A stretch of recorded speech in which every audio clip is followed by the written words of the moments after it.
नमस्कार, मैं हूं आपके साथ अलीम अतर। बुलेटिन में खबरों की शुरुआत करते हैं। सीएम नीतीश कुमार की रैलियों का सिलसिला लगातार जारी है। आज भी सीएम नीतीश कई जनसभा कर रहे हैं। पहली जनसभा उन्होंने वाल्मीकि नगर में की, जहां उन्होंने विकास के नाम पर वोट की मांग की।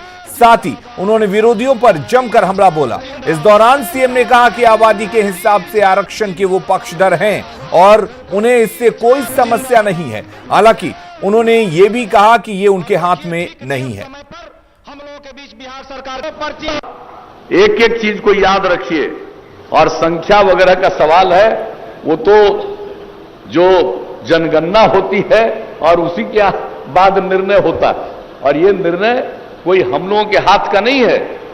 जनगणना वाला हम लोग तो चाहेंगे भी जितनी आबादी है उस हिसाब से उसको रिजर्वेशन का प्रावधान होना चाहिए, इसमें हम लोगों को कहां कोई दो राय हो सकती।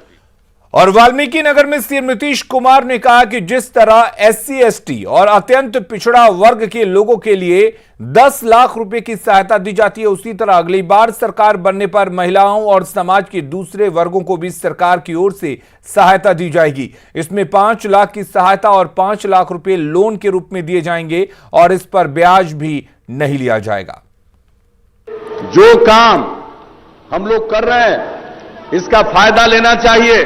अनुसूचित जाति, अनुसूचित जनजाति और अति पिछड़े वर्ग को काम आगे करने के लिए 10 लाख रुपए तक की सहायता, 5 लाख रुपए का अनुदान और 5 लाख रुपया ऋण देते हैं जिस पर कोई टैक्स नहीं लगता।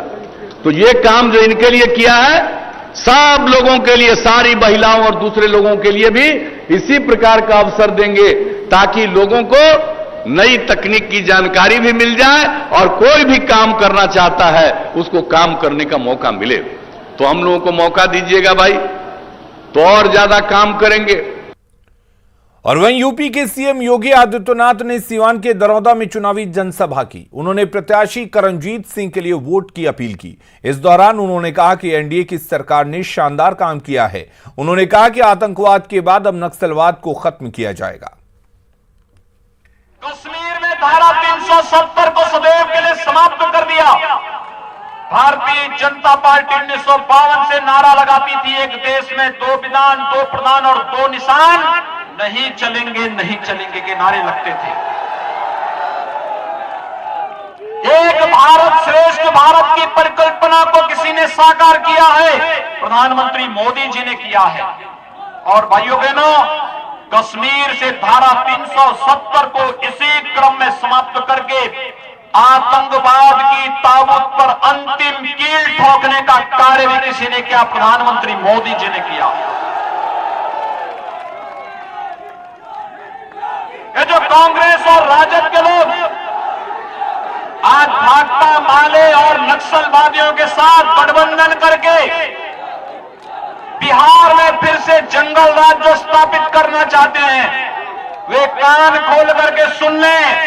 कश्मीर के आतंकवाद के बाद अब नक्सलवाद को भी देश की धरती से पूरी तरह उखाड़ फेंकने की तैयारी चल रही है। अब भारत की धरती पर नक्सलवाद के लिए भी कोई जगह नहीं रहेगी। बिहार बीजेपी प्रभारी भूपेंद्र यादव ने पार्टी के व्यवसायिक प्रकोष्ठ की तरफ से बनाए गए चुनावी रथ को रवाना किया। इस मौके पर भूपेंद्र यादव ने पहले चरण की चुनाव के बाद 2/3 बहुमत से एनडीए की जीत का दावा किया। उन्होंने तेजस्वी यादव को जंगल राज का पोस्टर बॉय बताते हुए कहा कि बिहार के लोग जान गए हैं कि तेजस्वी के पास बिहार के विकास का कोई विजन नहीं है।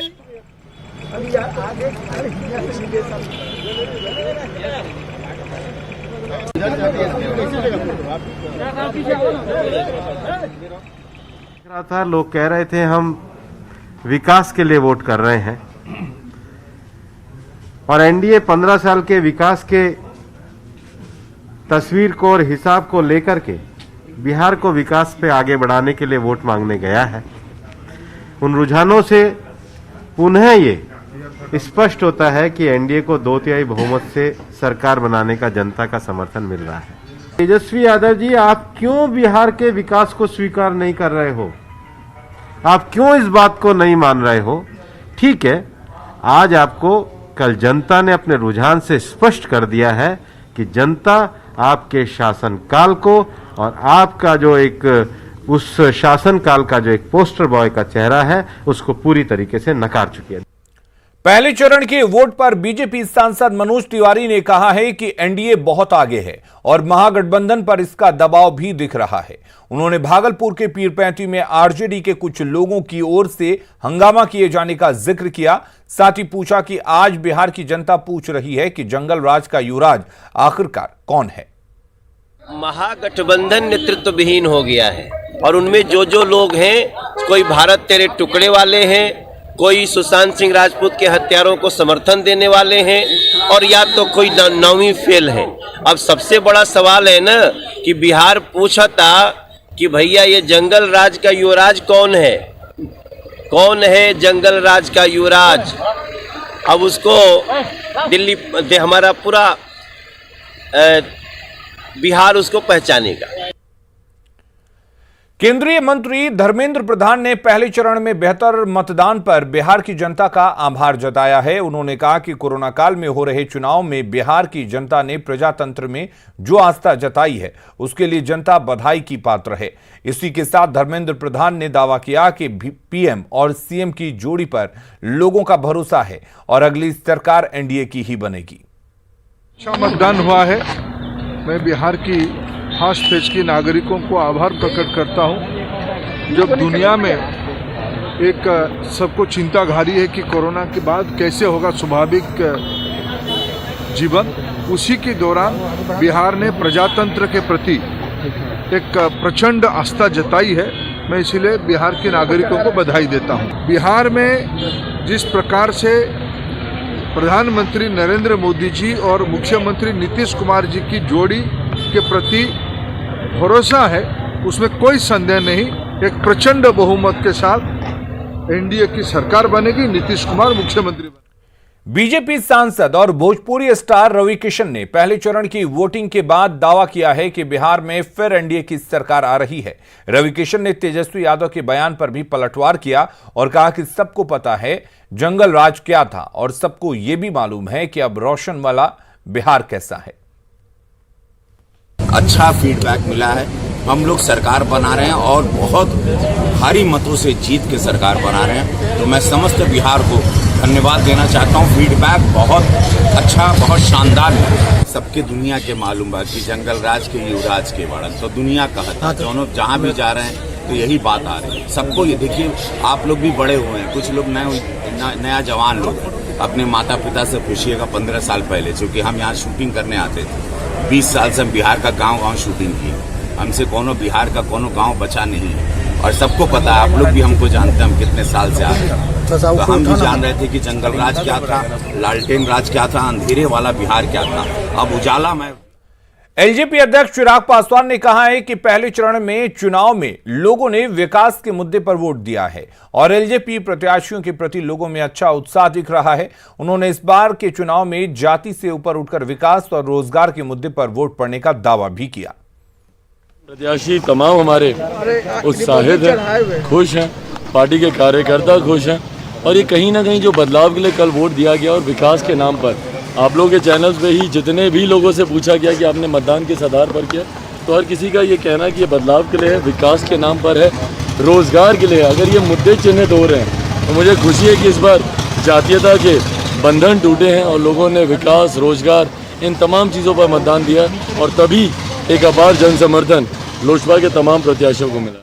और बड़ी खबर मुंगेर से है, जहां 26 अक्टूबर की रात मूर्ति विसर्जन के दौरान हुई घटना को लेकर उग्र लोगों का गुस्सा भड़क उठा है। इस मामले में आरोपी लोगों पर अब तक कार्रवाई नहीं होने से स्थानीय लोग गुस्से में हैं। आज उग्र लोगों ने एसपी और एसडीओ आवास में जमकर तोड़फोड़ की। पुलिस की गाड़ी में भी आग लगा दी गई है। तस्वीरें आप देख सकते हैं मुंगेर में किस तरीके से लोगों का गुस्सा भड़का है और इस गुस्से की शिकार हुई हैं सरकारी गाड़ियां। लोगों ने गुस्से में सरकारी गाड़ियों में आग लगा दी। एसडीओ आवास में घुसकर तोड़फोड़ की है, एसपी आवास में घुसकर तोड़फोड़ की है। दरअसल लोग मुंगेर में मूर्ति विसर्जन के दौरान जो घटना हुई थी उसके दोषियों के खिलाफ कार्रवाई नहीं होने से लोग गुस्से में हैं। अरुण शर्मा जुड़े हुए इस वक्त हमारे साथ ज्यादा जानकारी के लिए। अरुण, आपसे जानना चाहेंगे फिलहाल क्या कुछ हालात हैं वहां पर? जी, पहले बता दूं कि हालात बिल्कुल ही तनाव में है।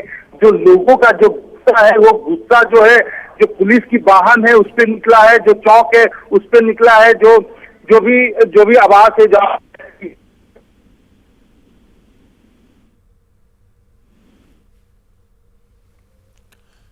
चलिए अरुण, आपसे हम फिर से जुड़ेंगे। तस्वीरें आप देख सकते हैं, हंगामे की तस्वीरें, और हमारे सहयोगी जैसा कि बता रहे थे कि हालात अभी तनावपूर्ण हैं और तस्वीरें देखकर अंदाजा लगाया जा सकता है कि वाकई हालात वहां पर तनावपूर्ण हैं। दरअसल मुंगेर गोलीकांड को लेकर लोगों का गुस्सा फूटा है और लोगों ने जमकर बवाल मचाया है, तोड़फोड़ किया है। और मुंगेर गोलीकांड की वरीय पुलिस पदाधिकारी जांच कर रहे हैं। जांच के बाद पुलिस विभाग कानूनी और विभागीय कार्रवाई करेगा। न्यूज 18 से खास बातचीत में एडीजी पुलिस मुख्यालय जितेंद्र कुमार ने कहा कि जांच की जा रही है कि मूर्ति विसर्जन के दौरान हालात क्यों बिगड़े और पुलिस को क्यों कार्रवाई करनी पड़ी। इस वक्त हमारे साथ मौजूद हैं एडीजी पुलिस मुख्यालय जितेंद्र कुमार। बात करते हैं सर, मुंगेर गोलीकांड मामले में पुलिस की कार्रवाई कहां तक पहुंची है, किस तरह से जांच चल रही है, अनुसंधान क्या बता रहा है? देखिए, 26 तारीख की रात्रि में मुंगेर में जो घटना हुई थी, देवी मूर्ति विसर्जन के में जो है उस समय जो विधि व्यवस्था की समस्या उत्पन्न हुई उसको उस समय तत्काल निपटा गया और वरीय पदाधिकारियों के हस्तक्षेप से साथ ही जो है यहाँ से भी अतिरिक्त बल तैनात किया गया और कुछ वरीय पदाधिकारी भी वहाँ पर तैनात किया गया ताकि विधि व्यवस्था हमारी जो है बनी रहे। और घटना का अनुसंधान चल रहा है और उस अनुसंधान के बाद जैसी जैसी बातें आएंगी उस पर जो है उस अनुसार कार्रवाई की जाएगी। सबसे बड़ी चीज़ है कि दुर्गा पूजा को लेकर कोई गाइडलाइन जारी थे, तैयारियां जो है उसको करने का निर्देश आपके द्वारा जारी किया गया था मुख्यालय के द्वारा, फिर भी इस तरह की घटना होना क्या प्रतीत करता है? कहीं न कहीं चूक हुई है? इसको जब जो डिटेल जांच होगी तो उसमें ही जो है ये सब भी जो है उस जांच के मुद्दे रहेंगे। इस पर जो है क्या हुआ, कैसी परिस्थितियां हुई, किस कारण से हुआ और क्या कमी रही अथवा जो है क्या और किया जा सकता था, इन सब मुद्दों पर भी जब विस्तृत जांच होगी उसमें स्पष्ट होगा। अनुसंधान में जो कमियां पाई जाएगी उसके आधार पर जो पदाधिकारी हैं, अधिकारी हैं, उनको चिन्हित करके उनके खिलाफ कार्रवाई करेगी पुलिस? अभी से कुछ भी स्पेकुलेट करना थोड़ा जल्दबाजी होगी। जांच में जैसी जैसी बातें आएंगी उनके अनुसार से सभी कार्रवाइयाँ की जाएंगी, चाहे वो विधिक कार्रवाई से संबंधित हो अथवा प्रशासनिक कार्रवाई से संबंधित। तो एडीजी मुख्यालय हैं जो बता रहे हैं कि जो घटना हुई है मुंगेर गोलीकांड मामला, उसकी जाँच जो है वो की जा रही है वरीय अधिकारियों के द्वारा। जांच के बाद जो भी मामले आएंगे सामने, जो भी तथ्य आएंगे उसके आधार पे जो है संबंधित अधिकारी पदाधिकारियों के खिलाफ कार्रवाई की जाएगी। लेकिन जहां तक बात रही निर्दोष लोगों पर लाठीचार्ज की, पुलिस की व्यवस्थापूर्ण कार्रवाई की, उस पर इनका कहना है कि जांच होने दीजिए, उसके बाद ही जो है कुछ कहा जाएगा। कैमरा पर्सन नीलमणि के साथ अमित कुमार, न्यूज 18 पटना। खबरें जारी हैं, जल्द लौटते हैं। पीएम मोदी की ओर से जंगल राज का युवराज बताए जाने पर आरजेडी नेता तेजस्वी यादव ने पलटवार किया है। तेजस्वी यादव ने कहा कि पीएम कुछ भी बोल सकते हैं। उन्होंने कहा कि बिहार दौरे पर आए पीएम मोदी को मुद्दों पर बात करनी चाहिए थी, लेकिन ऐसा नहीं हुआ। उन्होंने यह भी दावा किया कि पहले चरण में महागठबंधन क्लीन स्वीप कर रहा है। हमारे विरोध में तो बिहार सरकार, भारत सरकार, विश्व की सबसे बड़ी पार्टी, 30-30 हेलीकॉप्टर सब लगे हुए हैं और इस तरह के बातों को जिक्र अगर प्रधानमंत्री कर रहे हैं तो हमको लगता है कि जनता जो है वो सब जानती हैं और लेकिन प्रधानमंत्री जी को मुद्दे की बात पे कहना चाहिए था। खबरें लगातार जारी हैं, बने रहिए हमारे साथ।